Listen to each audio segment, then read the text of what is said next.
जंगल में आई थी वो फूल वो खो देते हैं और बचे हुए लोग वापस चले जाते हैं। पर अभी भी कुछ लोग हैं जो अमेज़न नदी के पास एनाकोंडा को ढूंढ रहे हैं और तभी एनाकोंडा उन पर हमला कर देता है।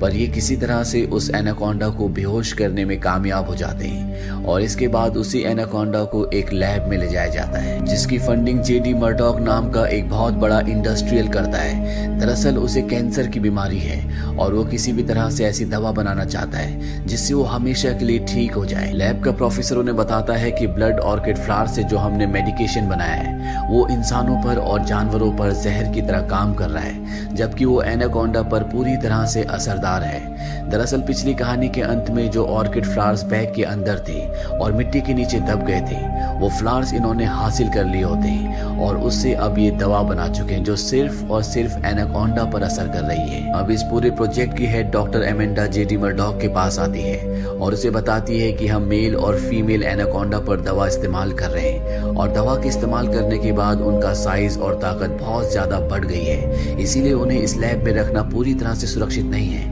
हमें उन्हें किसी सुरक्षित जगह पर ले जाना चाहिए। जेडी मर्डॉक उसकी बात मान जाता है। डॉक्टर एमेंडा और प्रोफेसर यहाँ से चले जाते हैं। वहीं लैब के अंदर जेडी मर्डॉक एनाकोंडा को देखने के लिए उसके ऊपर टॉर्च की फ्लैश लाइट चमकाता है जिससे एनाकोंडा आउट ऑफ कंट्रोल हो जाता है। वो पहले से बहुत ज्यादा ताकतवर है, इसीलिए वो ग्लास को तोड़कर बाहर आ जाता है। जेडी मर्डॉक यहाँ से भाग जाता है, लेकिन अब एनाकोंडा कई लोगों को मार चुका है और इसके बाद वो डॉक्टर एमेंडा और प्रोफेसर के सामने आता है। एनाकोंडा प्रोफेसर को अपने फंदे में जकड़ लेता है। उसी वक्त डॉक्टर एमेंडा यहाँ से भागने में कामयाब हो जाती है। वो जेडी मर्डॉक के पास जाती है और उसे बताती है कि जो एनाकोंडा आजाद हुआ था उसने फीमेल क्वीन एनाकोंडा को भी आजाद कर दिया है, यानी कि अब दो खतरनाक एनाकोंडा जिनकी शक्ति और साइज पहले से भी ज्यादा बढ़ चुका है वो यहाँ पर आजाद घूम रहे हैं। जेडी मर्डॉक अपने असिस्टेंट पिंकस को कहता है कि हमें किसी भी कीमत पर उन्हें पकड़ना होगा। अगर गवर्नमेंट को ये बात पता चल गई कि हम गैर कानूनी तरीके से